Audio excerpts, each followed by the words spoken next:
These men come down here from New York and from Florida to find out my reasons on rock and roll music and why I preach against it, and I believe with all of my heart that it is a contributing factor to our juvenile delinquency of today. I 100% believe it. Why I believe that is because I know how it feels when you sing it. I know what it does to you. And I know the evil feeling that you feel when you sing it. I know the lost position that you get into in the beat. Well, if you talk to the average teenager of today and you ask them what it is about rock and roll music that they like, the first thing they'll say is the beat, the beat, the beat. What's up, everybody? Hey, welcome to After Loadout here in the Brookstone Studios, brought to you by Georgia Fire Hot Sauce, The Wallet Drum Key, and Signal Fire Agency. I am Brian Harris with my main man, Josh Green. How's it going, buddy? Man, cold. Yeah. I'm freezing. And dude, it's this like I've never experienced weather like this ever. Yeah, I mean, trees are exploding. Yeah, it sounded like the OK Corral. It's 4:30 in the morning. I woke up Sunday, and it sounded like a gunfight, like I lived in Tombstone. Yeah. And so I kind of freaked out. Was looking outside, but it was pitch black. I mean, I could see a little bit just because of the moonlight and the snow, like you know how it reflects. But I couldn't see far. I couldn't see what trees were falling, if it was on my house. But started getting scared, started preparing because I figured one was going to land on a power line eventually. Yeah. And well, you only lost power for what, 2 hours? Yeah, lost about 2 hours. About 8:30 in the morning, went out, and so I took a nap, and it came back on at 10:30. Yeah. And then Sunday all day had power. I go down, start drinking, like, shit, I'm good. Have some beers, play some poker, watch some football, and I doubled up at the beginning of a $75 tournament. Mm-hmm. About 10 minutes into the tournament, I think it was around the second half of the evening game, and the power died. Yeah. And I was just like, well, fuck, there's $75 gone. I can't watch the game. I can't drive. I can't leave. I've been drinking. Yeah. It came back. I moved upstairs, moved everything. And then as soon as I sat on the couch, power came back on. Dude, it's great. Okay. So we're shooting this right now. It is our Tuesday. First evening episode. Yeah. So this is Tuesday at 6 p.m. There are people that still, I think last we checked, there's like 170,000 people still without power. That's crazy. This happened Saturday. Yeah. So I ended up staying with my girlfriend Catherine. We were down. She lives down in East Nashville, and so we wake up Saturday and it starts snowing. And she's like, "Hey, baby, like people are starting to lose power." And I'm like, "All right, we hadn't lost it yet. We're cool." Goes out. I mean, probably 11 a.m. it goes out, and I'm like, "All right, we're gonna be fine. We're gonna be fine." Yeah. So we stay there Saturday night. Kind of wake up. We're like, okay, it's going to be back on soon. Is it Saturday y'all lost it? We lost it Saturday. Oh, wow. Yeah. So we finally, I think, came out to my house yesterday. Cause I called Paul and I called Rich. I'm like, hey, do we still have power? They're like, yeah. So we finally get out there yesterday. And I mean, dude, we wake up Monday morning.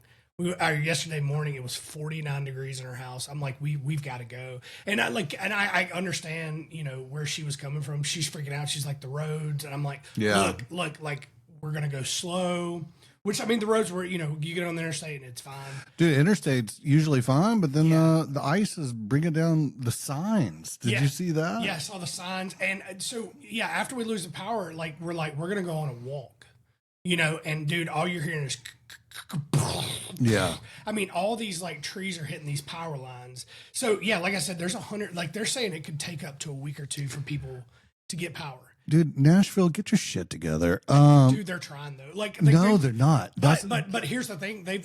I saw on their I think it was the NES Instagram. They're posted of where they're at because they kept getting where are you at? And they're just like, my old neighborhood's still without power. I think you said Catherine's still without power. Yeah. But no, one of the news channels did a deep dive into it today, and so I'm not NES, I'm MTE, Middle Tennessee Electric. Yeah. Nashville, the capital, second largest city in the state after Memphis. By the way, a huge metro area and a hub of business in the South, probably second to Atlanta and maybe Birmingham. They had like 150 less linemen on call than MTE did. Really? Yeah, so that's why like our shit was ready to go. And I mean, there's still a handful. I think it said 3,000 people in the MTE, which is like it circles Nashville, so it's Mount Juliet down to Franklin, and even like parts of Brentwood. Only 3,000 are without power, so it's about the size of customer base as Nashville, because you've got Smyrna, Murfreesboro, all that in there, and they were more prepared. Yeah, I will say I like how they're setting up like warming spots because, dude, like you know, if it's weird because you don't think about it, man. The power goes out, and I did this little Instagram video where I'm like cooking with candles. You see that? So I'm like trying to figure out. And man, I remember we got back to my house and I'm just like eating everything because I mean I ate a soup and sandwich, I think. You know what I mean? By the time we get up there, but dude, it's just it's crazy, and you know I hope everybody's safe out there, man, because it was cold. Yeah. I woke up today and outside, and that's the real problem. It hasn't precipitated in a couple of days now, but it hasn't warmed up. Like it was, I think, 13 degrees this morning. So yeah, and we're at like 30 right now, which, you know, all the stuff that's melting, it's about to ice over again. Ice over, yeah. And I think it got to 31. I mean, with the sun beaming down, some stuff started melting, but it's going to get bad again. It's like that all week. Yeah. And it like, I feel bad, man. I just know there are people out there without power and, you know, just, if you're out there, stay warm, try. Get a bunch of blankets, use the candle cooking trays. Yeah. I don't want to see a bunch of babies in October either. So, I was like, man, like all these events, like either like New Year's and stuff like that. Yeah. Like, it's coming. Brian's a good name, by the way. If anybody wants to name their baby Brian. You have any touring story? You ever tour like through the snow or ice or any like weather like that? Yes. So it was So it was our first like big U.S. tour. We did it with our buddies, the Unlikely Candidates. Mm-hmm. And it was so much fun. It was a 6.5 week tour. But I mean, as we're starting this tour like this, like something like this is coming in. Yeah. I think our first stop was like Knoxville or something like that. I mean, dude, it followed us for like 3 weeks. Like it's just snowing. There's this one time we didn't really have a place to stay because the place we were going to stay lost power. So this guy's like, he's like, dude, you guys can come stay with me.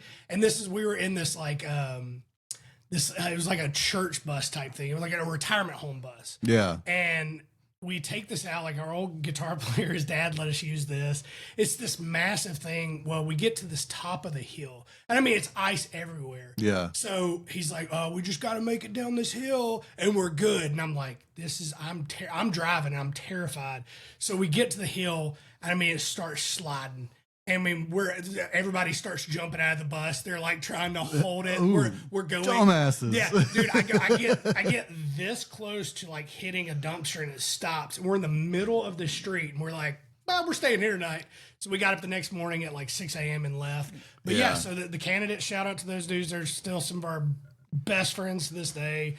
But I mean, it was the whole. I mean, like looking back, it was so much fun, but it was horrible, dude.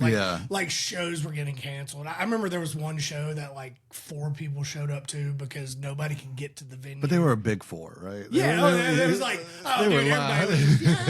everybody was partying. It was a strong 4. Oh, strong 4. I mean, dude, that was one of those tours that you just lose so much money on. But it's your first tour. Who cared? You know, like you're like, dude, like. Dude, when I was out in August with them Dirty Roses for 2 weeks, the only thing, we didn't have any issues. I mean, it was August, but we get to, God, we're driving to Phoenix and we're going to stay the night in Gallup that night. We got an off day. Pull over, Auburn game's about to start. So, what's the name of that town? Little Feat mentions it in Willin. I've been from Tucson to Tucumcari. Yeah. that dude? Every time it comes on, I'm like, Rich, what are they saying? Yeah, like, yeah. So I'd never heard of it. I saw the sign. I was like, dude, let's stop in Tucumcari. Yeah. So we pull over. We got this. Find this little sports bar. Go in there. What game were you watching? Auburn. War Eagle. I guess it was the first game. It might have been, no, it wasn't the first game of the season. I forget who Do you remember who they were playing? No, I have to think about it. Because I could probably tell you what game it was. Yeah, well, what sucks is Tucumcari, whatever, pull over and they don't have the game because the local like Fox affiliate or whatever is supposed to be on, or the cable company or whatever is like, having one of those spats with Fox, and they're not carrying it. So only place that we could find, and they don't carry it. So we eat up, and it was like, well, shit, we at least got YouTube TV in the van, like in the Sprinter. Nope. Let's get back in there. But then we're eating. They're like, well, who are you guys? Like, we're a band. It's like, well, y'all want to play tonight? And it was like, shit, how much does it pay? Like $200 in tips. Like, nah, we're gonna watch this Auburn game. Yeah, we're gonna go watch the Auburn game, dude. It's funny you mentioned that because the first like kickoff weekend, ESPN and YouTube, yeah. That was the first weekend, and dude, I remember people were pissed. So I mean, dude, like people were like, I'm gonna find the CEO, and I hope his house burns. I'm like, good lord. Yeah, I remember that. But to get back to it, so we're sitting there, and it just turns pitch black, and I've never been to the desert really. This storm, and like this is like the whole town or whatever is a flash flood zone because like it's all canyons and stuff. When it starts raining, like it just, the ground's so dry, it just doesn't sink in and just, creates these rivers. Yeah. And it came out of nowhere. And we're just rushing to get the fuck out of Dodge. Like, it got bad. It got dicey, but we finally made it back to the interstate, and we couldn't see, 10 feet in front of us. And Frank's driving as he always does. And I don't think he knows which pedals the brakes. And is he a good driver? I mean, we didn't die. We made it. I would have drove a lot slower, and I would have felt a lot more comfortable. Dude, I'm the main driver too, and like when you go through, like we toured up in Colorado. I think we went to, it was like a snowstorm hitting, and we went to Buena Vista. I think it was Buena Vista, and we get there. And that's Southern for Buena Vista. Buena Vista. I think it's pronounced Buena Vista. That's how it is back home. But that wasn't the name of the club, like the Lariat or something. Yeah, the Lariat. Yeah. And man, we get there, and they're like, "So when did you guys get in?" We were like, "Oh, we drove through." And they're like, "Y'all drove through the pass last night, dude." I'm talking. I'm white knuckled, like driving. Everybody's asleep. And I mean, it's snowing. I can't see anything. We're going through these like hills and I am terrified. And I remember Paul finally wakes up and he's like, "How you doing?" I'm like, "Not good." Like everybody's asleep, and I'm trying not to kill everybody. Dude, I will say when you're driving in snow or it's terrifying. Yeah. Do you remember about 3 years ago when that maybe 2? It was, I think it was right around Christmas or New Year's, but it was another ice storm that came out of nowhere. Summer had gone. My girlfriend had gone back to Georgia for something, and I'm like, "Hey, like you need to leave tomorrow, like, or else she ain't getting back for a week." So she does. She leaves, and her car starts having issues in Atlanta.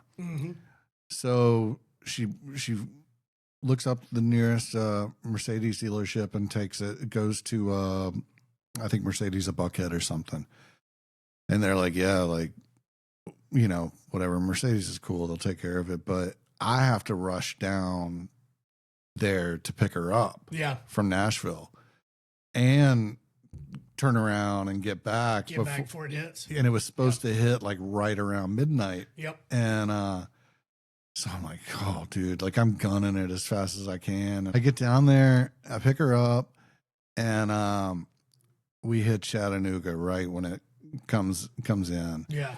So I'm going through Chattanooga and get to like what's it called, Monteagle area, like on the other side where it's real dicey anyways. And by then I'm like, "Oh man, I'm going 15. At one point, the semi just zooms past me right as I lose traction, and my truck is just like going straight and then just starts going into the other lane. And it picked up traction literally. I mean, it felt like inches. It was probably 10 feet. Yeah. But, you know, it was 10 feet too fucking close. Yeah. Yeah. And after that, man, I crawled back. It took me probably 4+ hours to get from basically Manchester to here, or little further in Manchester. Which is like an hour and 15. Yeah, you know, between Manchester and Chattanooga. So it should have been a 2-hour drive. Right. And but no, it was easily double that, if not more. But it's scary. Man, when I finally pulled into my driveway, I went straight to bed and was like, how did you sleep? I don't know if I did. I think honestly, it might have been a coping mechanism, but it was scary, dude. Oh, it's especially if you lose control of your car, then like you correct it.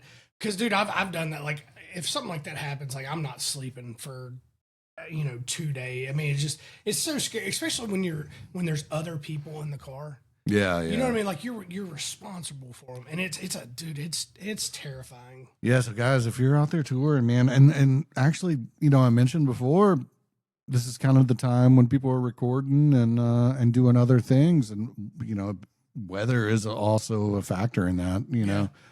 If you're gonna tour Mile Zero, go to Key West. Oh yeah. Well, a lot of shows got canceled. Brooklyn Bowl canceled shows. I mean, it's truly, I've never I've never seen anything with the trees like that. It just, and I mean, a lot of things have just kind of shut down, but I'm just, it's just, I'm ready for summer. Yeah. I'm over it. Oh, we're going to have another snow day at least. I know. March. Hopefully not this bad though. I mean, I'm just ice. But back in December, I was like, man, I really hope for a snow day, and then we get it. I'm like, I don't want it. This ain't snow, man. This is ice. This is ice. No, the snow was beautiful, and it was Penny's first snow day, so I was really excited, and she loved it. But then, man, she got so confused with the ice, like she's walking on it and stuff. So, yeah. But yeah, it was. I'm glad I got at least a little bit of it.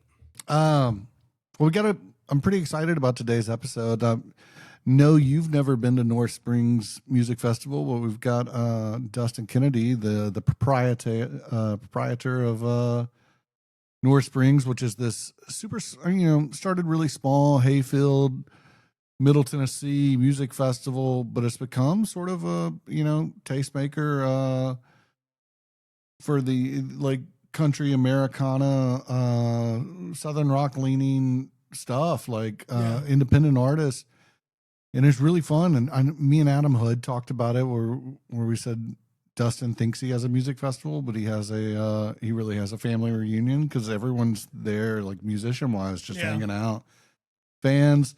It's become a really cool thing. So I want to talk to him about the growth of it, because every year it just keeps getting bigger and bigger, and started with just Tennessee folks, and now it's almost every state and a couple of countries, and people coming out in the fall and camping out from all over.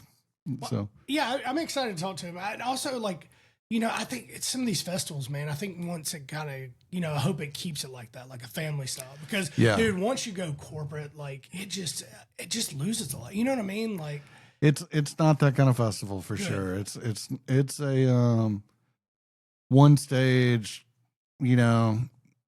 fun time, affordable. Yeah. You might not know most of the bands on the lineup, but it's worth checking them out. Yeah, and that's like Mile of Music. Yeah, I'm such, because the whole city gets behind it.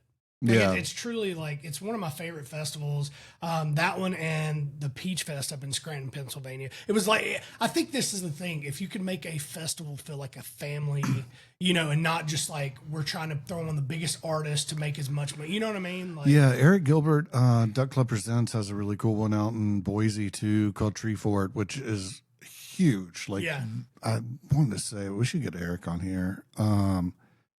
But I think it's 300 something plus bands. But nice. And he might have 4 like decent heavy hitters Yeah. at the top, but then it's all like giving independent bands a shot to take over every club, similar to Amala Music and every venue in town and almost South by Southwest, except a little more what South by used to be, I guess. Yeah. Except more of a festival fans checking out instead of A&Rs and agents. Right. Like, you know, instead of showcasing for those guys, you're playing to make fans. Right. Which I will say, man, we've done South by like 2 times, and it's a fun time. Yeah, until you're playing on a giant fucking Dorito. Right. You know, but it's one of those things. It doesn't. I'll say this: once you lose the connection. Yeah. Does that make sense? Like, 100%. Like, because Miles like that, man, there's so much just like it's a family thing. Like there's no big time. Like you start small and then you become like a big band that like people are excited to see. Yeah, yeah. You know what I mean? I think if you can find like a town that gets behind it and like make it a family like style thing. That's why like the Allman Brothers were really good about their, you know, like their shows. It was like a family thing. I think what you're describing is a festival that actually creates fans, right? And not Bonnaroo or and I hate saying any festival by name, and I don't mean that because I love Bonnaroo. I go every year, but those big major festivals, you might have that early slot. You might have a couple of people in the crowd, but like they're there to see Youngblood and forget who all the headliners are this year, but like, you know, Skrillex and all they're there for that big stuff. You might pick up a couple, but they're not necessarily there to see you, where like these types of festivals are true music fans that develop into a real fan base. Even though the crowd might be smaller, it's actually curated better for you as an artist. Yeah. And I think you can, I think you've kind of, I don't want to say lost it, but dude, when people talk about, well, the 2017 lineup was you know what I mean? Like, you're like, and people are like just hating on the lineup. You're like, yeah, something's not clicking, man. And like, you know what I mean? Like, I don't know. It's, you know, keep it family. That's what I say. Yeah, man. Let's keep moving. The 90s. I've got some updates. What is it? Got some updates for the, well, you know, let's get into it.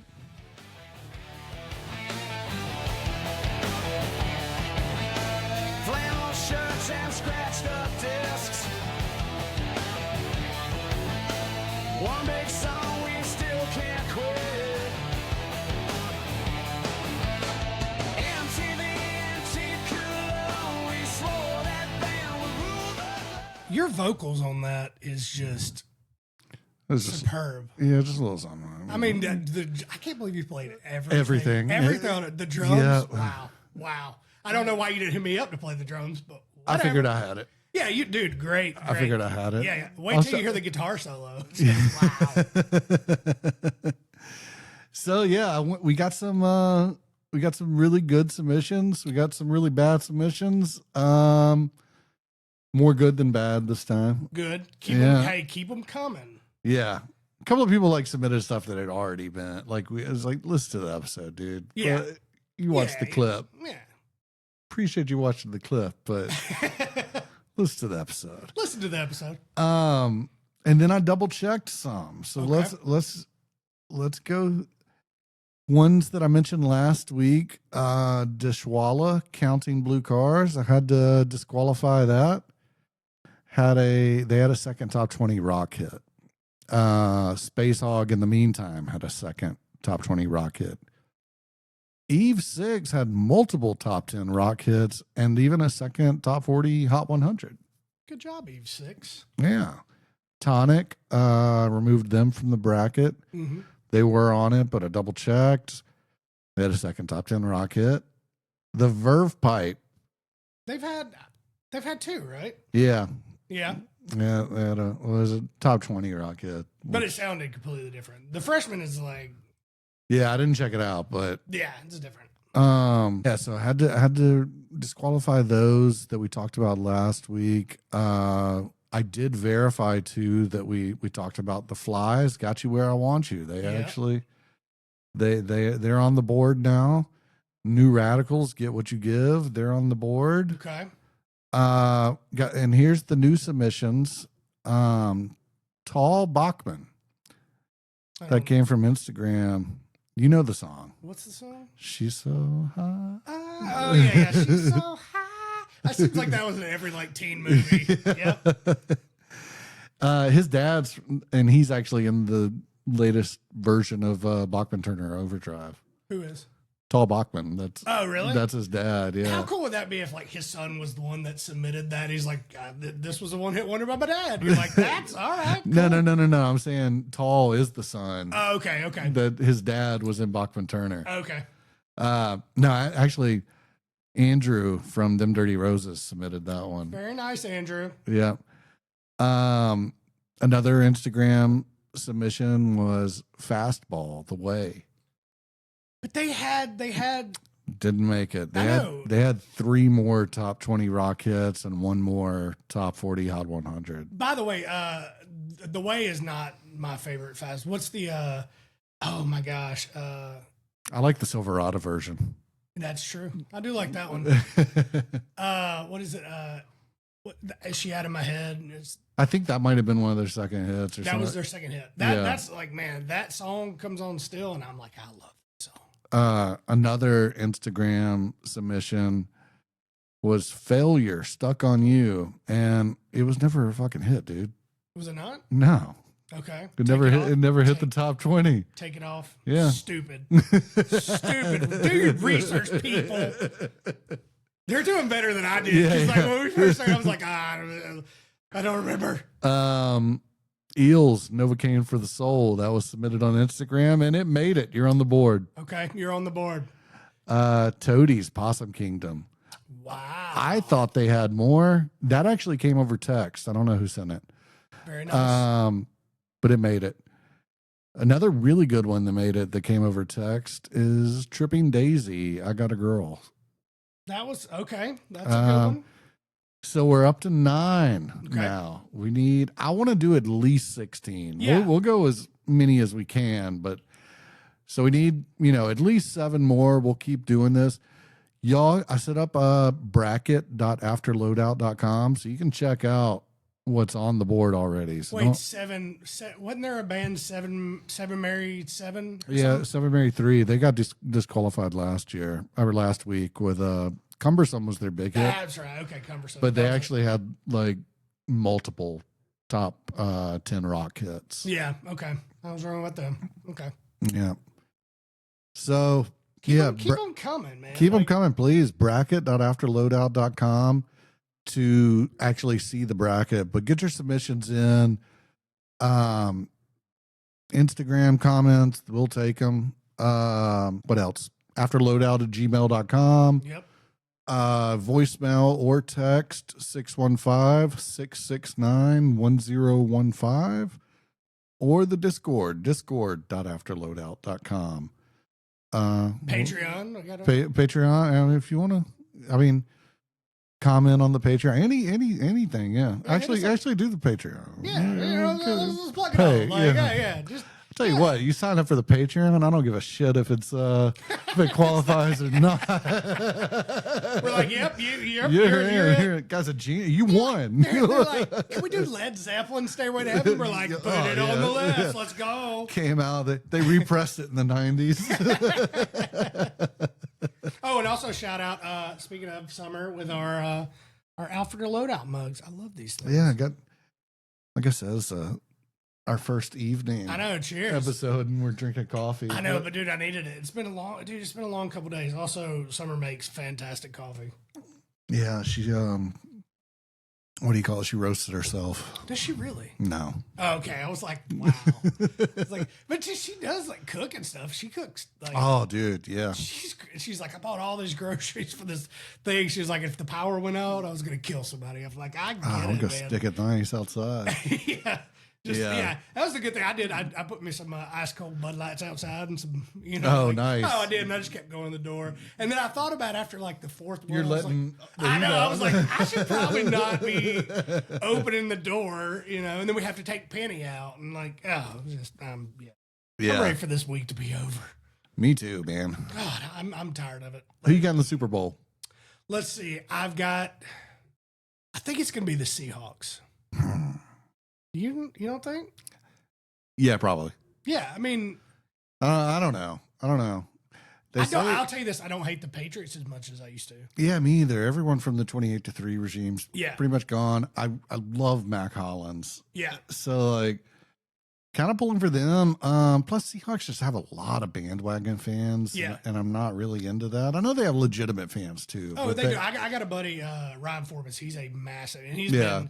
But I will say this: I am pulling for the Patriots just because I want Mike Vrabel to win it, and somebody. To call, and I want somebody to call Amy Adams Strong to tell her how much of an idiot she is. Because, dude, he just proved that if you let him do what he wants, because I don't know the whole story, but apparently he wanted more power and she didn't want to give it to him. That's the new thing with coaches, man. They want basically GM power. Dude, she's the Jerry Jones of. Yeah. I don't understand. They say, what's the quarterback? Who for Drake May? Yeah, Drake May. I couldn't think of it for some reason. Both of these guys, obviously Darnold got traded away, and but Drake apparently had like the roughest schedule. Yeah. To make it this far, well, dude. Also, the both of the coaches, they're less than 4 years experience with their team. Like that's incredible. But I think the way that they treated Mike Vrabel, I thought he was a great coach. You take an organization that hasn't been to, he took us to the playoffs and then they just, they, you know what I mean? Like they let him go. And I thought it was stupid. And you're going to see another one too. Mike McCarthy just went to the Steelers. Yeah, McDaniel went to the Rams as the OC. Yeah, but Paul was talking about that. He was like, I just don't think Mike McCarthy's a good coach. Look what he did at the Cowboys. I'm like, dude, if you have an owner like Jerry Jones that's not letting you run your program, you're not going to be a great coach. Well, and maybe it's just my fandom, but Falcons. Yeah. Stefanski, how do you pronounce it? Kevin Stefanski? Yes. Yeah, Kevin Stefanski. That's a weird last name. Yes. Stefanski. He must be Italian. Stefanski. No, it's definitely Polish. But yeah, I don't know what kind of control he had in Cleveland, but he took him to the playoffs, I think, or at least a winning season. And this was, they're a garbage team. Like, he at least turned that around. Yeah. But then they had the whole quarterback issue, and I don't know if that was him or what, but they had a different quarterback every freaking year. Well, they drafted or traded away Baker and got Deshaun Watson. That whole thing is, when they did that, I was like, I hope the organization fails. That's the stupidest thing. I want to shake Deshaun Watson's agent's hand. Dude, he's like, yeah. He got the Falcons to move on from Matt Ryan for the potential for him, all to leverage him to get paid, and then Cleveland to move on from Mayfield. Yep. All for a payday, and this is after all the stuff came out, and he got $500 million? Dude, 250 guaranteed. That guy is good. But yeah, we should bring him on. If anybody knows Deshaun Watson's agent, bring him on, because we got questions for him.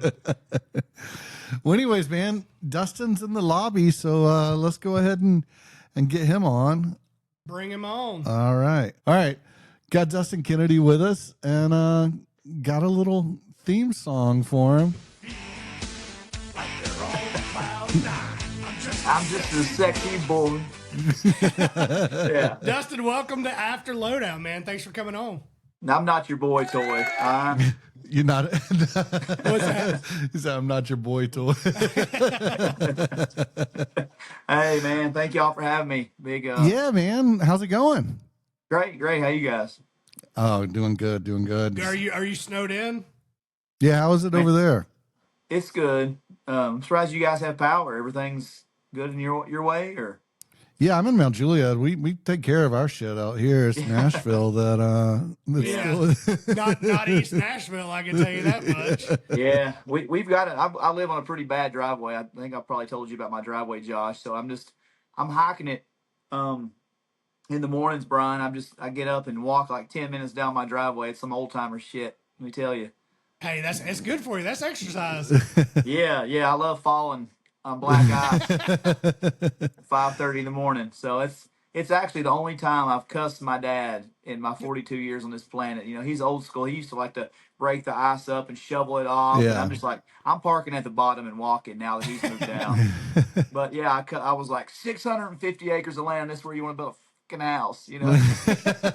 Yeah, that's dude. You don't realize like the older you get, the ice is the scariest thing because you just fall and it hurts. Like I fell Yeah, it last hurts. year or 2 years ago during, and I mean I thought I broke my wrist. Yeah. I mean, dude, it's the word. But yeah, I'm glad you guys are safe, man. It's been crazy.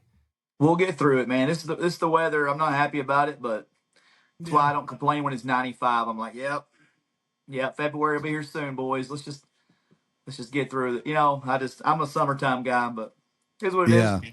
Well, dude, I think I know the story a little bit, but and I know you've said it before on other interviews and talked about it on social media, but when what's the origin story of North Springs Music Festival? Just tell us about it and tell us how it all started and when it became changed from a cool idea to like, all right, shit, like I actually have a music festival now. Yeah. We had started doing through my old podcast, One Lane Road, that I did from 2016 to 2022. I think I'd met some musicians here and there. And in 2019, started dabbling with doing an acoustic songwriter series over here under that One Lane Road podcast umbrella. In our fairgrounds, we had a guy named Andrew Pope, who I'd met through Shooter Jennings I know on Andrew, Twitter. where I've met him.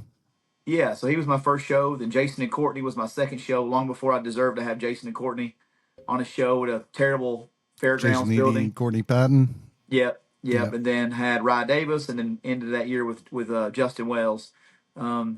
So pretty solid, and got some local, little traction with the locals. Started coming out to these singer songwriter shows, and then of course COVID hit, and I said, well, there goes that. We couldn't get inside or whatever. Then kind of just dicking around with the idea one day, and I actually mentioned to Edie at that fairground show about maybe doing a festival one day, just like kind of like kicking it out there. But I didn't know this whole world of independent music existed. So the first year it was basically going to my county and asking for the little county trailer that you pull behind on a truck, and had Rod Davis and Brandon Martin and Andrew Pope on that thing, and then a lot of local acts.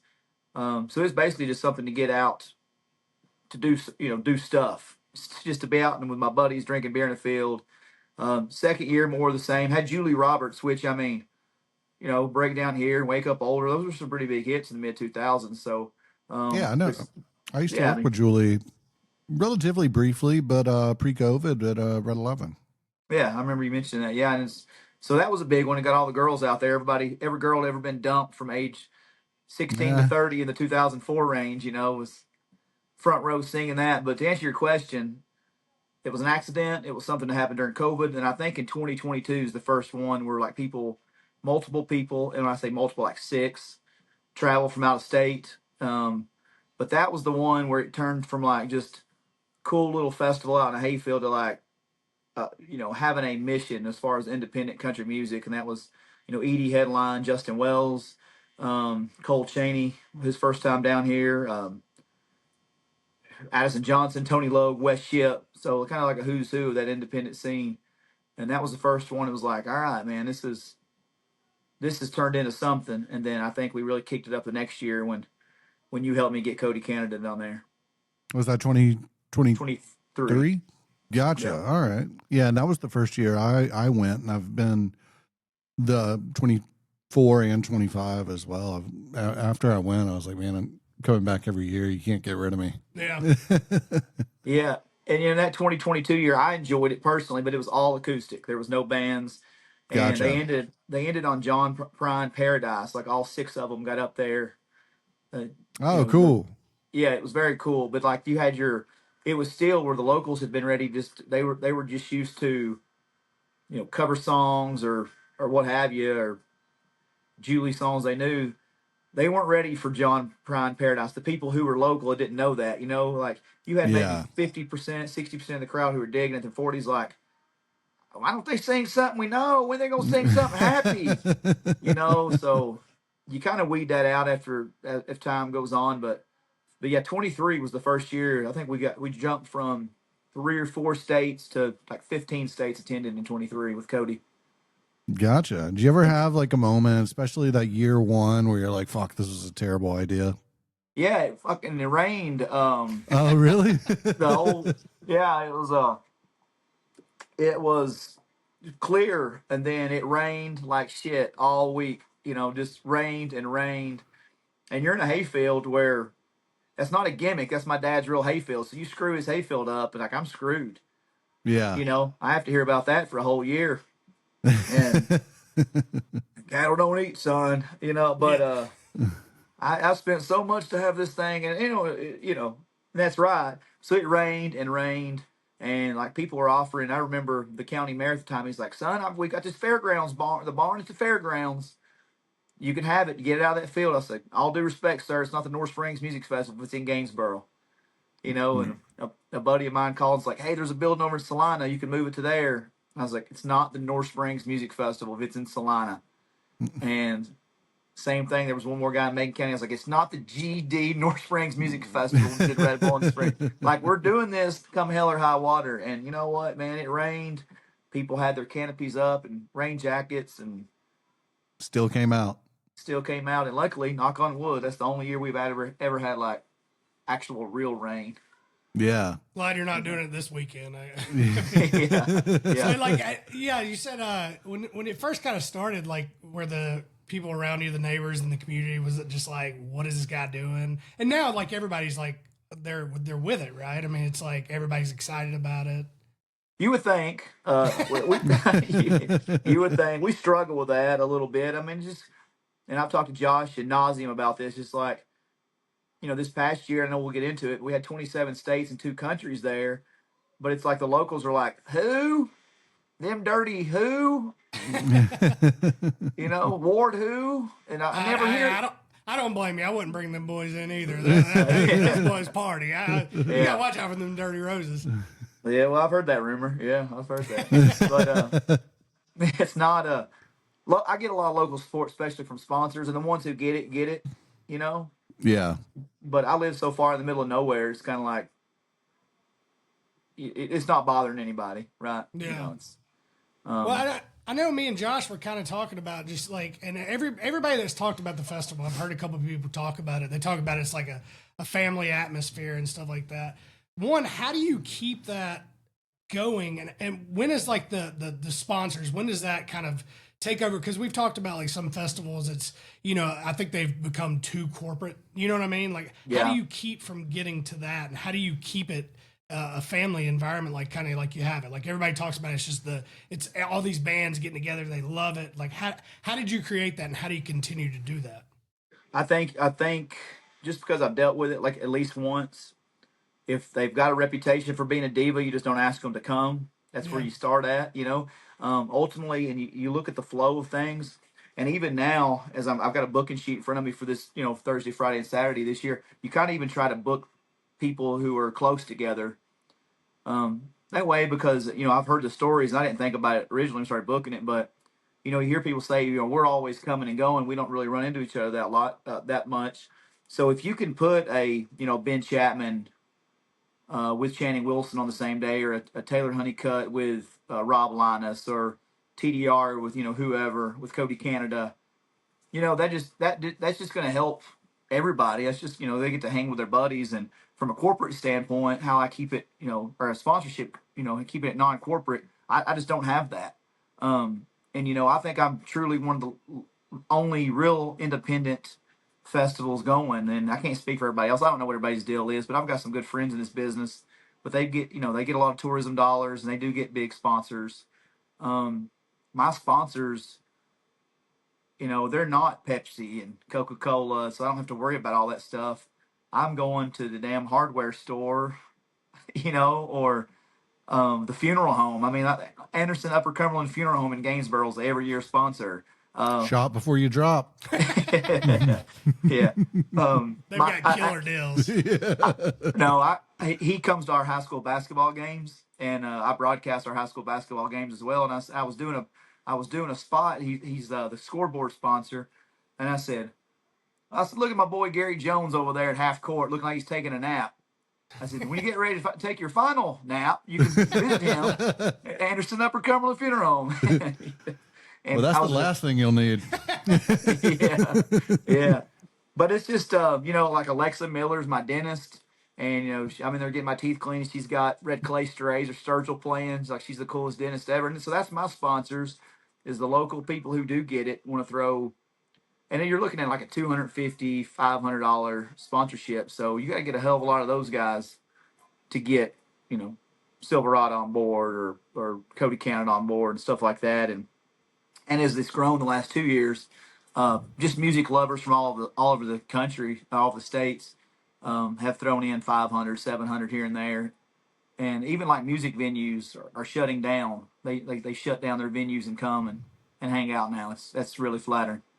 Yeah, I know. That's great. Sean and Carla, like, they come out from North Carolina every year, and yeah, we got some Kansas, they don't book Minnesota, any shows at the Bird's Nest. What else? The 1890 Ice House in Kansas. We got Boxcars up in Wisconsin. Oh, Tim Pogo? Pogo. I was calling him Pogo because I can't pronounce it. Just Pogo. Yeah. He's Italian too, with Kevin Stefanski. Yeah. And we should have named the shed on that, your boy Jay from last week. But they've not got to come the last 2 years, but they've always, they're good buddies of mine. Hopefully one of these days Scott and Andy and Jay will get down here. They need to. Maybe we can do the podcast down there one day. Yeah. Let's go. Yeah. Yeah, we're coming, Dustin. Presented by Jägermeister. Oh my gosh. You'd be like, hey, welcome to Afterloadout with me and Josh. I try to stay away from Josh, man. That's one liquor I can't stand, so I try to stay away from Josh in the backstage area. You see him come and run because he's gonna have a bottle. He's come here. I know. No. I was walking around with a big bottle last year. A friend of mine gifted me some Knob Creek before the weekend started on that Friday, and Buck Bennett, who also came down from Bucks in Nebraska. I didn't meet him last year. No, he was there. Yeah, he was there Thursday, Friday, and Saturday. He was there all weekend. Damn. Yeah, and he emceed the Thursday night, but then he also kept a tight grip on my Knob Creek and his cooler. He's like, Dustin, I'm not drinking. I'm just keeping it cold for you, bud. Yeah. Hey, we'll come MC it one night. I love doing that kind of stuff. I do. More the merrier. I hate being on the mic all night long. You should get the McCullough Kid for the late night party. Oh, yeah, I'll do your DJ set if you need a 90s country DJ. Oh, you let me know. Let's do it. All right. Afro Man won't return my emails, so I guess you're the second best. I'll talk to him. Yeah. I'll set you up with my agent, Josh, over here. Hey, for artists, just kind of tell them, and I think you touched on it already, but like, what's different about playing your festival compared to, a club show instead of just hitting Nashville and playing, Third and Lindsley or something? Yeah, well, again, it's a collection. It's a collection of artists, and it's kind of like, right. And then the backstage area, my green room per se, is a car shelter with a little side building. When my mom died in 2015, my dad remodeled his old store building. He run a little country store, Rick's Market, gas, food, cold beer. Are they a sponsor? And he would have been. I'm sure. He's sponsoring his field now, so yeah. So he, I said, you ever think that when you remodel this little building, there'd be a big ass party, a weekend out of the year? And he just kind of laughs because he stays a nervous wreck the whole weekend. Anyway, but I think that's just the kind of camaraderie back there. Josh, you sit back there and we just put tables, and it's an all day event. Everybody gets there and everybody just kind of hangs, and it's just, there's not a lot of drama.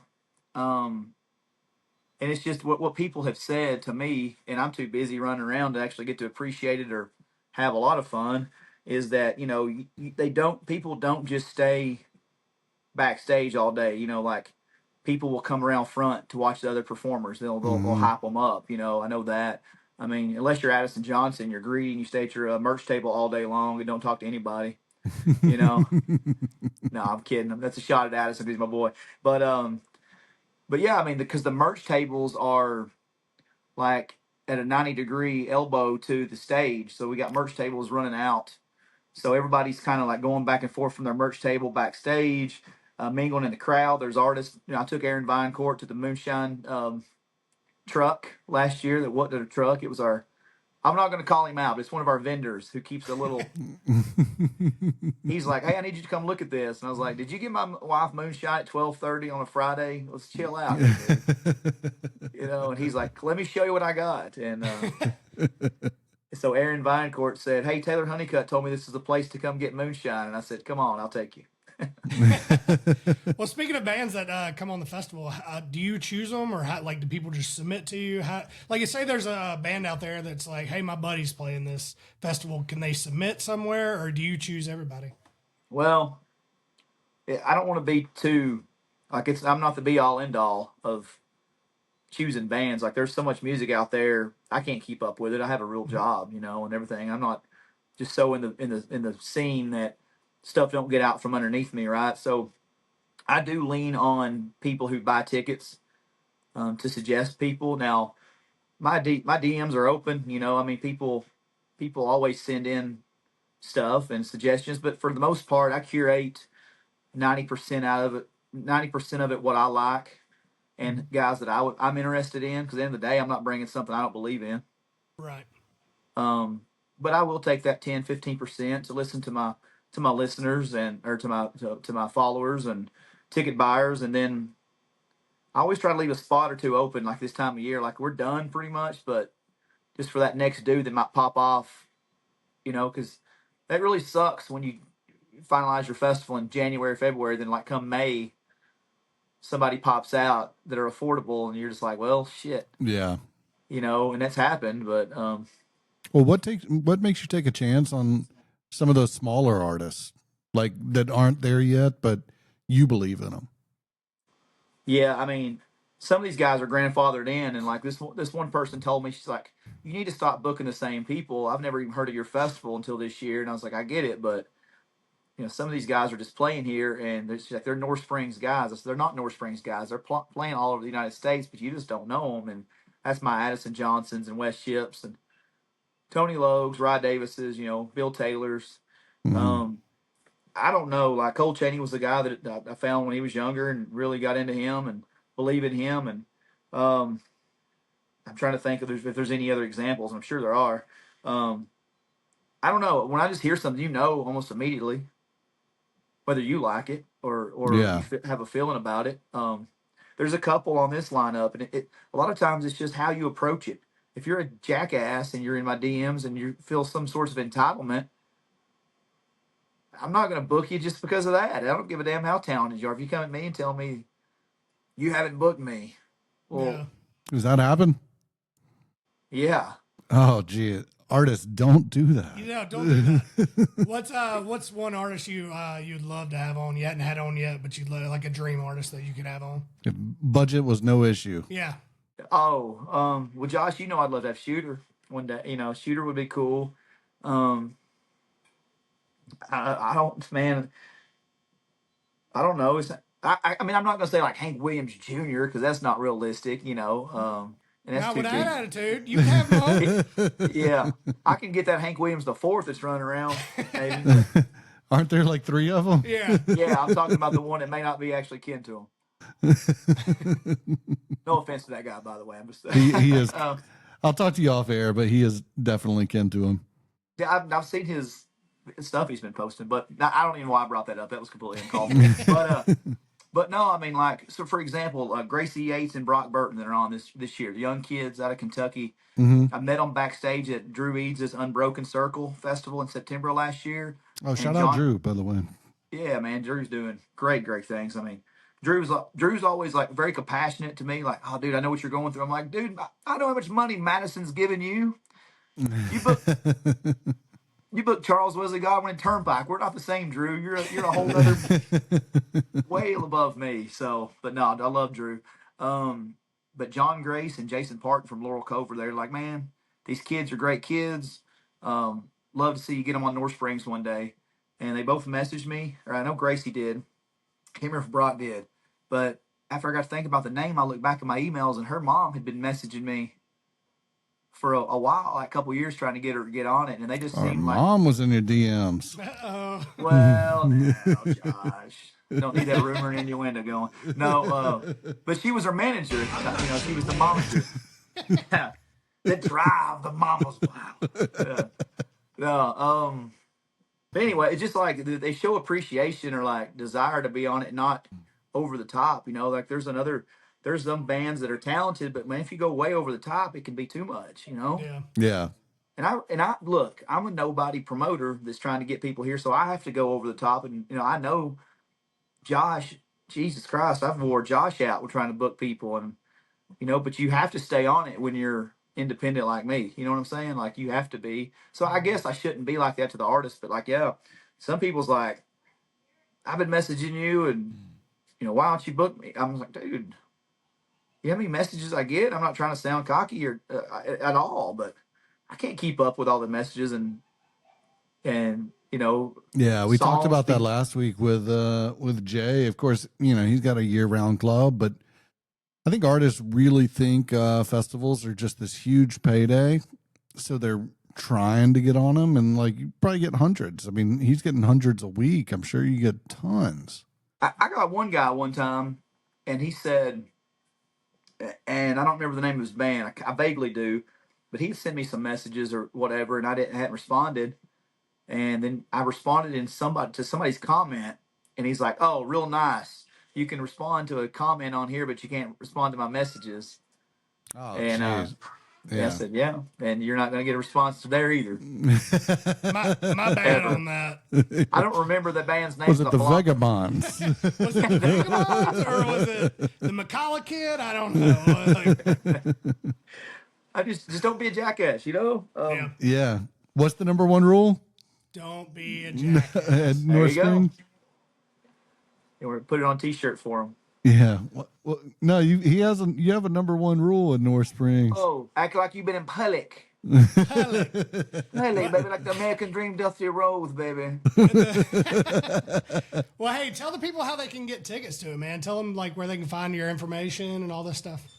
Yeah, there'll be my kid I put everybody in bedrooms here. My man cave's completely swamped, so I'm in here in the kitchen. I had to take down my kitchen is the heart of the home, and my big forks and everything down off the wall behind me, so I won't lose street cred.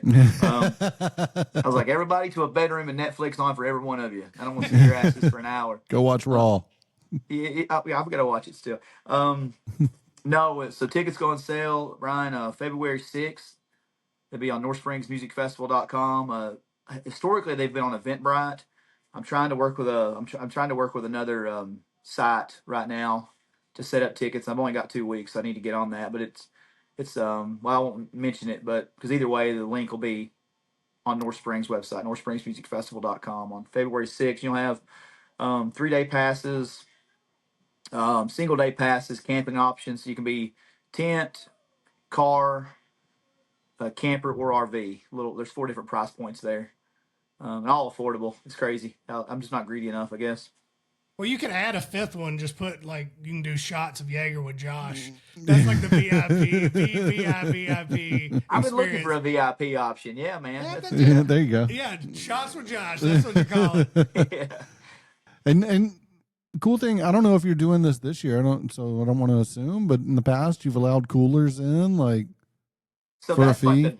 that's where I think you can look at us and be like, that dude is something different because Budweiser is one of my sponsors, and I could very easily pull a tent down here, their wagon, and sell beers for $7.50 and still be a discount compared to what you pay other places. Mhm. But I think the first 2 years I didn't charge anything. Maybe the 3rd or 4th year, my wife said, you need to be charging something, and I just don't have it in me to be. And that's not being a good business person, but I did like a $5 charge or whatever, which is stupid cheap, And then last year I did a flat fee of $20, like whether you're 1 day or 3 days, just like $20. Bring in your own beer and liquor. I've kind of got that just factored into the ticket price this year. But yeah, you can bring Woodford or Jim Beam or moonshine. Like Taylor said, there's 12 different kinds of moonshine. I tried them all, and or beer. You know, just don't bring like crystal meth or black tar heroin. I'd appreciate that if you don't do that. That should be your slogan right there. Yeah. Bring your beer, just not your crystal meth. Yeah. Yeah. That would definitely not been acting like you've been in Helik before with your black tar hair on. The one thing, and I have this as a question written down, it says, do you see artists picking up real fans at your festival, like people who had no clue who they were walking in? But I think that, I mean, I know that, and I think that's the real benefit of your fest, is that's exactly what's happening.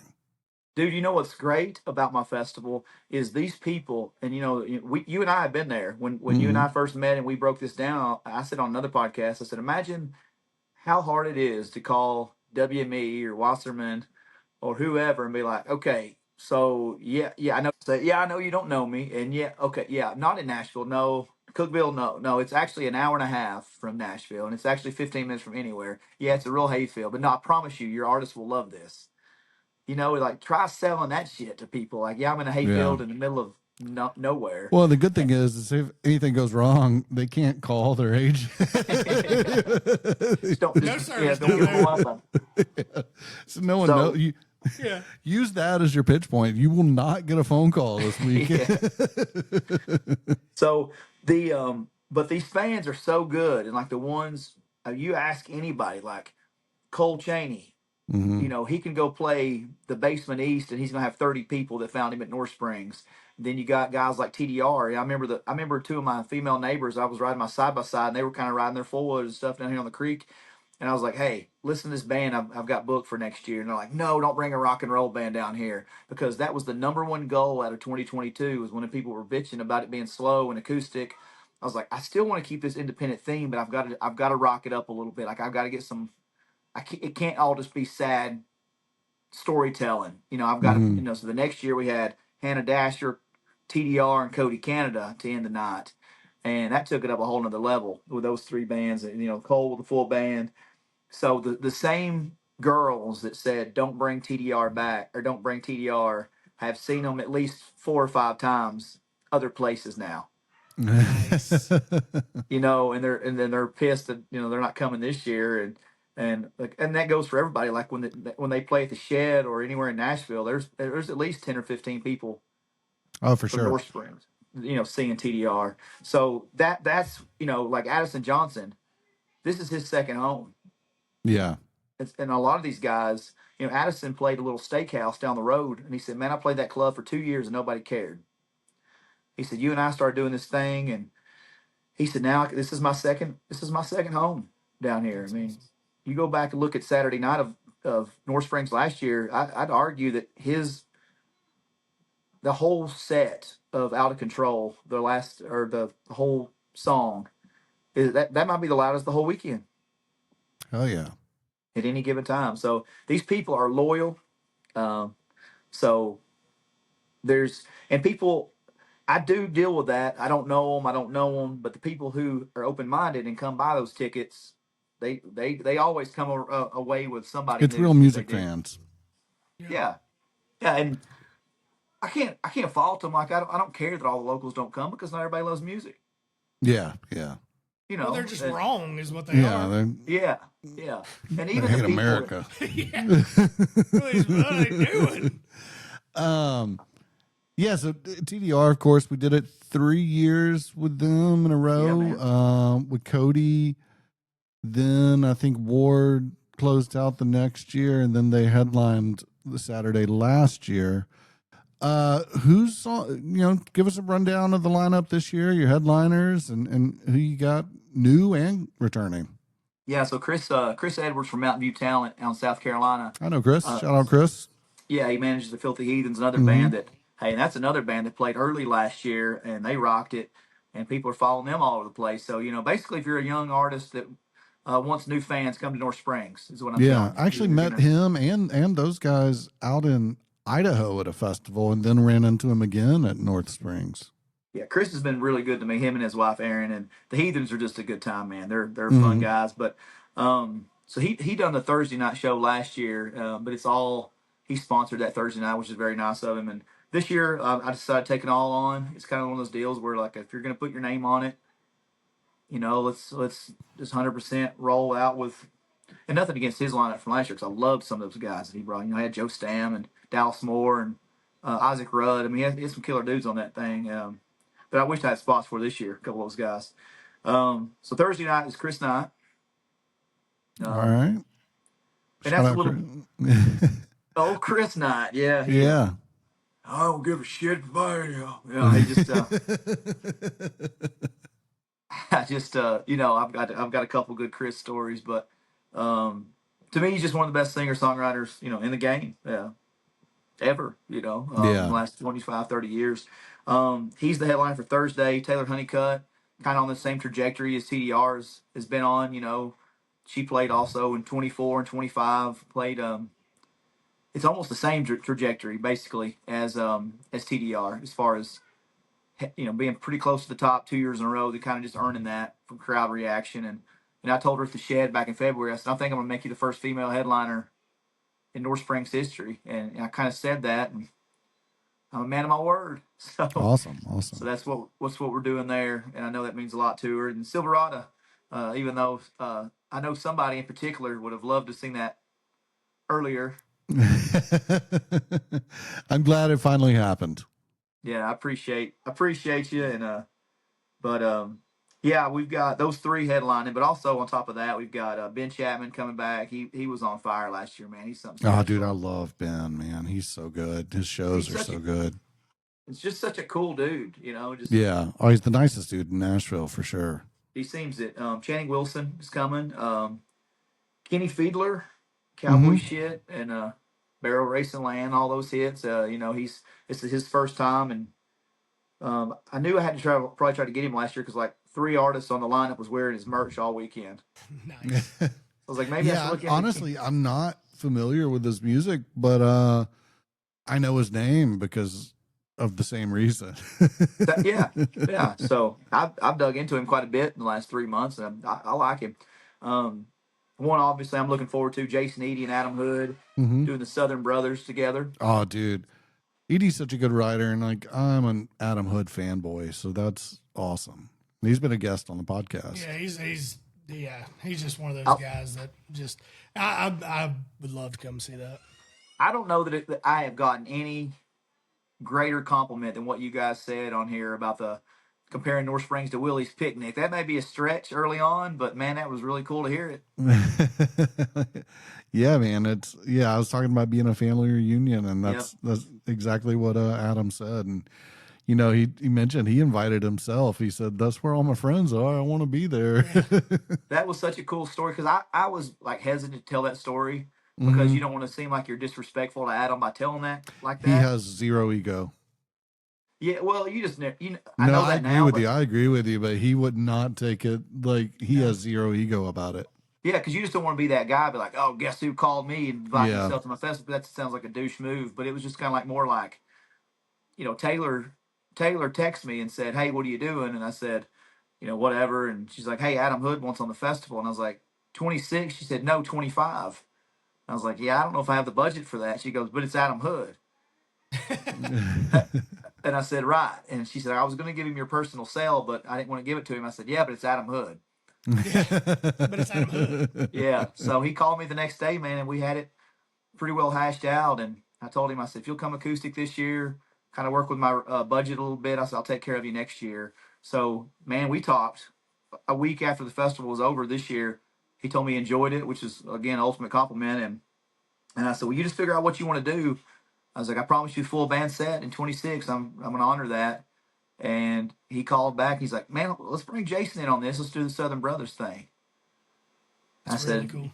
Tell me what we need to do. Then, of course, another guy, he's going to get a better slot this year, Joe Stam, working with what's that agency he's working on now? Signal Fire Agency. Signal Fire Agency. I've heard one of the hottest ones in Nashville, I think. Right. I know that's one of our sponsors too. So. Yeah.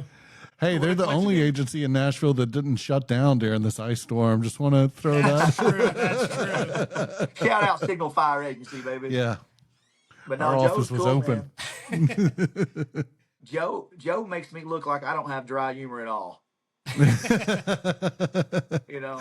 Man, sometimes he posts stuff, and I talk to him semi-regularly. But yeah, I think it's that Midwestern thing. Like I don't, and sometimes I wonder too, like, man, like, I love it, but yeah. this is, I mean, this comes from a guy who's been with my wife for 20 years. She still doesn't understand my sarcastic stance, so I kind of dig Joe's stand for that. He posted a video the week of the festival, like day before. He's like, "Hey, hey," and he's like in a field, and he keeps going back and like zooming in and zooming out. Pretty damn funny. good. Had Hey Phil, yeah, it's pretty good. But man, I like the whole lineup. Just to say names: Smile on the Ghost, West Ship, Hollerhead, The Damn Shames, Tyler James Kelly, Gracie Yates, Brock Burton, Keegan Hatton, Jordan Lee King. So that's a lot of those young up and comers on that first day. And some established dudes. Parker Barrow's coming back. Bill Taylor. Oh, they were good. I liked them. Dude, they killed it. And you know what? I'm gonna tell a spoiler. For 2 years, everybody says they're the one who knocked out the power at North Springs. You know, like they're about to get done, and the power just goes on stage. I was like, and my best friend says, "Yeah, we're screwed." So we frantically, go call the electric company at my house because we knocked my dad's power out. And I looked at Bill Taylor, and I went up to him and I was like, "Listen, dude, we're already late. You have really the only two options we have is to make these people wait and let the transformer get fixed, or you can play with no power." And he's like, "Man, F that power." He's like, "You get them to the stage, and I'm going to sing. We're going to remember this shit." And it was a powerful performance. But for years, we've been like talking about, hyping up Parker Barrow as like they're the band. They're the band who knocked out the power. Okay, I'm gonna give you like the WWE's doing the Unreal stuff. They give you a little behind the scenes look at the action. Yeah. It was actually the Mexican food truck. Their generator kept failing, and they hooked up to our stage. Well, it's Parker power. Barrow's order. Yeah, yeah. They ordered some tamales. But no, they're killer, man. That was definitely a priority to get those back. Bill Taylor and Appalachian Heathens. Interesting enough, they've kind of switched spots. He's playing the spot before them this year. I didn't want to put him after, just in case. But Filthy Heathens, Tony Lowe, Kevin Thomas, Low Gap, which is getting a lot of praise for their album they just dropped. Aaron Vinecourt, Rod Davis. Aaron's coming back. Awesome. Yeah, no, that's another one that Josh helped book. Mindy Miller, Addison Johnson, Rob Linus, then Joe, Adam, Jason, and Silverado. So, and then of course Taylor, Ben, Channing, Kidney, the ones I mentioned. But yeah, man, pretty freaking loaded for 3 days. Man. Man. That's a great lineup too, man. For independent country and Americana music, I think it's amazing. I like to mix in, like, a lot of other festivals get a lot more praise than us, and probably deservedly so, and a lot of them, but like they're definitely their niche. You know what I mean? Like they have that's their scene. I don't want that. You and I even talked about like a country night, a rock night. And it's just kind of like, nah, I think I want to throw in a bluegrass band and southern rock and then a songwriter. Like I just like mixing that up, man.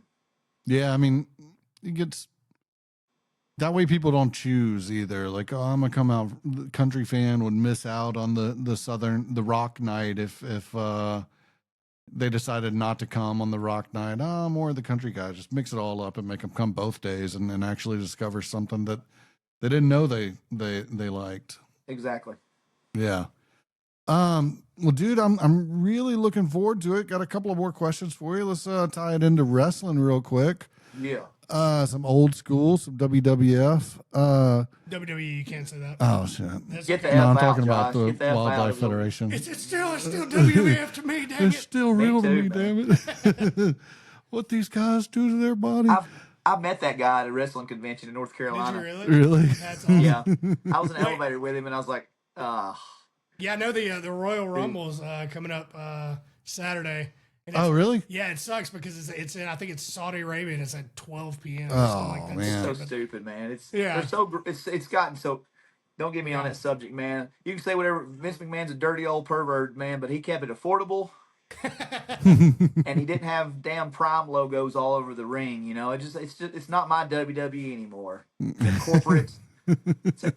like a corporate festival, man. It's what WWE's become. Yeah. But, Man, I want to think of everybody that's ever played North Springs Music Festival. All the lineups. yes. Who's your world champion? Ooh. Oh man, that's dang. Just by resume alone, it's got to be Cody Canada, I guess, right? It's your question. But if you're going like TDR has got a pretty good chance at that because they were near the head lineup 3 years in a row. But I don't know. It's that they'd be like the Freebird rule though. You have like an extra teammate there. You got extra partner. I don't know. Yeah, I might go TDR for longevity. All right. Who's the undercard show stealer? That's Addison Johnson every time. Yeah, it's Addison Johnson. All right. Here's the one you won't want to answer, but who's the jobber? Addison Johnson.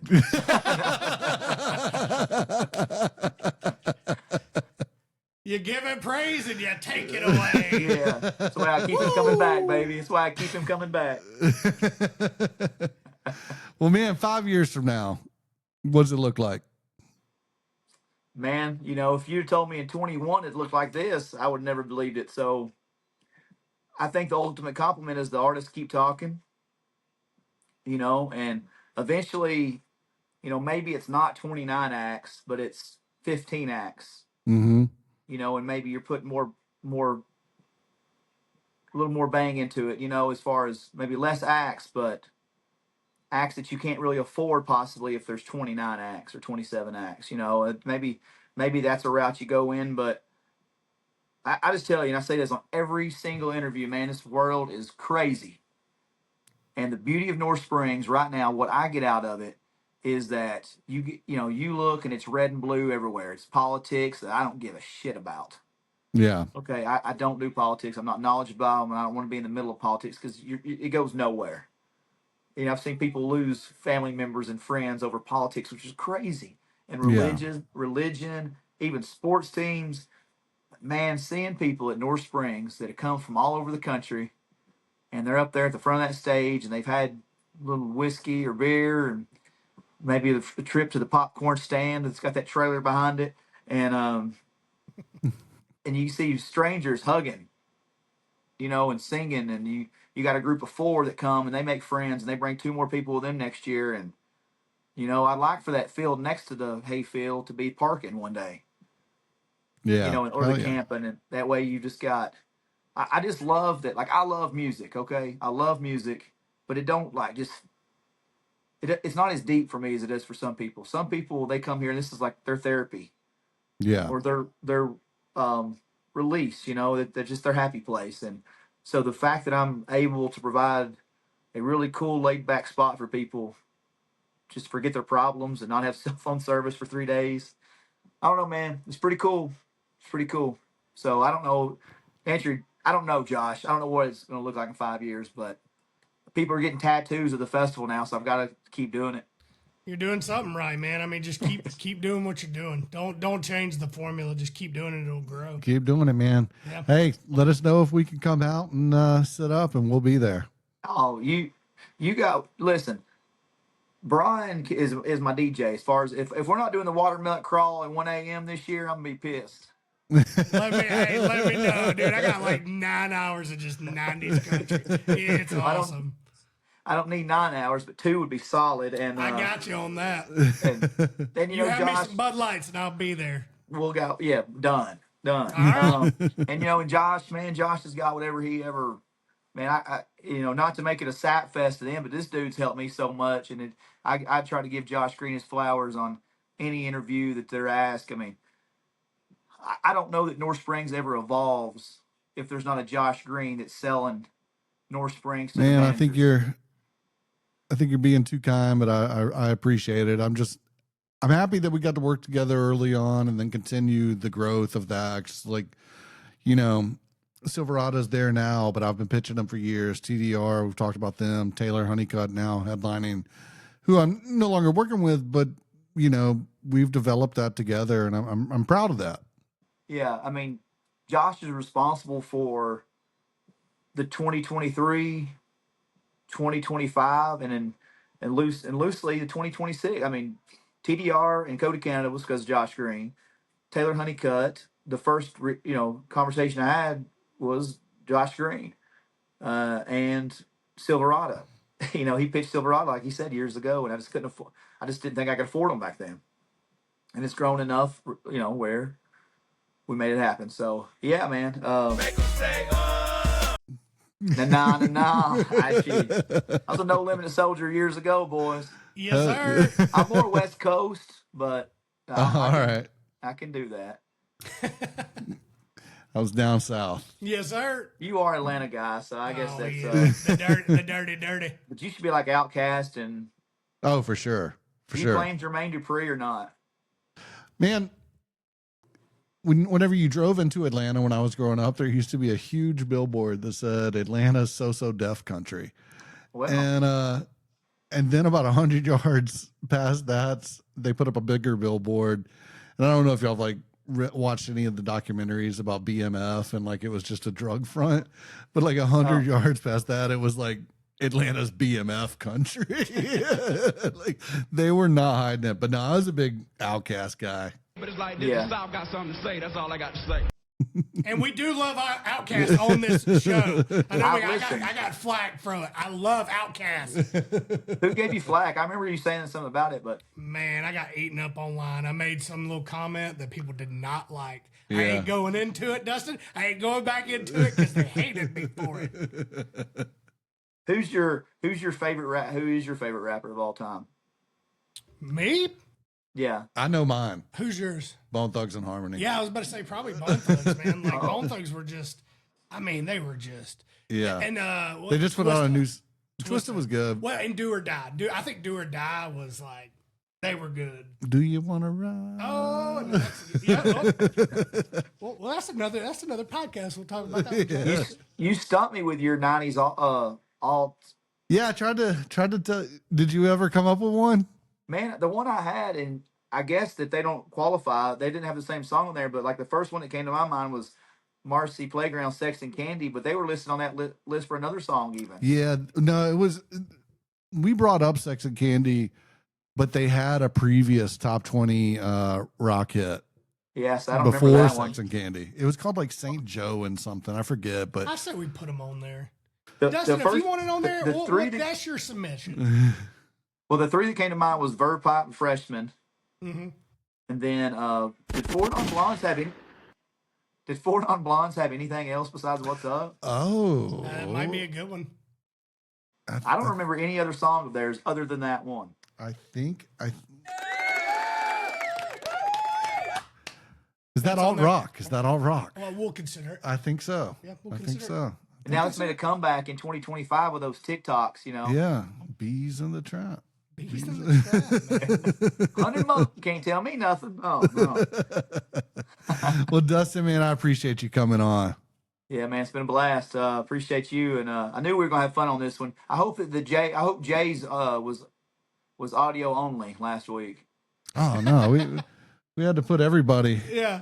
I'm kidding. Everybody, he's a good-looking fella. He is. Hey, if you put him on the back of T-shirts like the Shed does, man, he's a stud, man. I love it. Can't beat his meat. That's right. That's my favorite place in the world, by the way. For giving free shout-outs, I love the place. Love the Shed. So, Absolutely.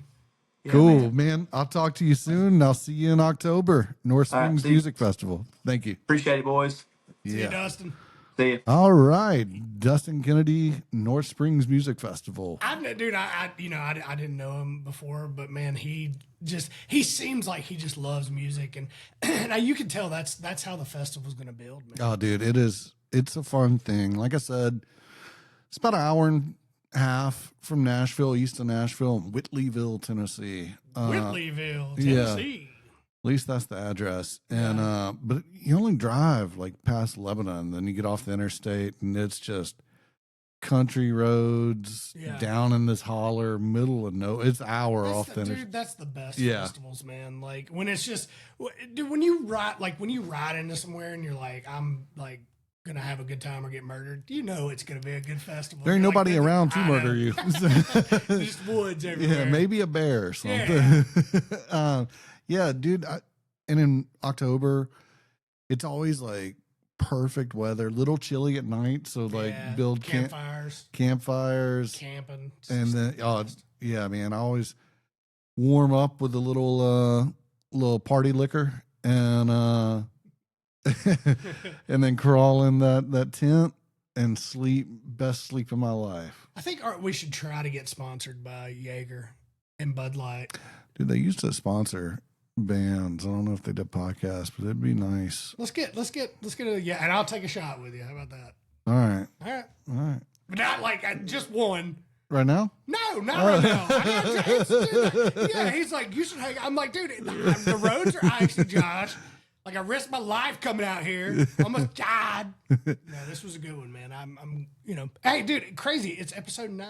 Episode 9. Next week will be 10. Yeah, I know. I'm gonna wear a cowboy hat or like a celebration hat or something. Awesome. Yeah. Awesome. All right, guys. Well, get your submissions. Get your 90 submissions in. We got one more. 4 non-blondes. That's an awesome one. Thanks, like Dustin. One. Yeah. That's a good one. Afterloadout@gmail.com. Voice mail or text 615-669-1015 and discord.afterloadout.com to join the Discord. Join the Patreon at patreon.com/afterloadout. Get the episodes early and all that good stuff. Get more access. And check out the bracket at bracket.afterloadout.com. And tune in next week. Next week, episode 10. Yes, sir. Yes, sir. We'll see you next week. Sponsors? Yeah. Oh, yeah. Thank you guys for tuning in to After Loadout here in the Brookstone studio, brought to you by the Georgia Fire Hot Sauce, the Wallet Drum Key, and Signal Fire Agency. Hit the clap. Make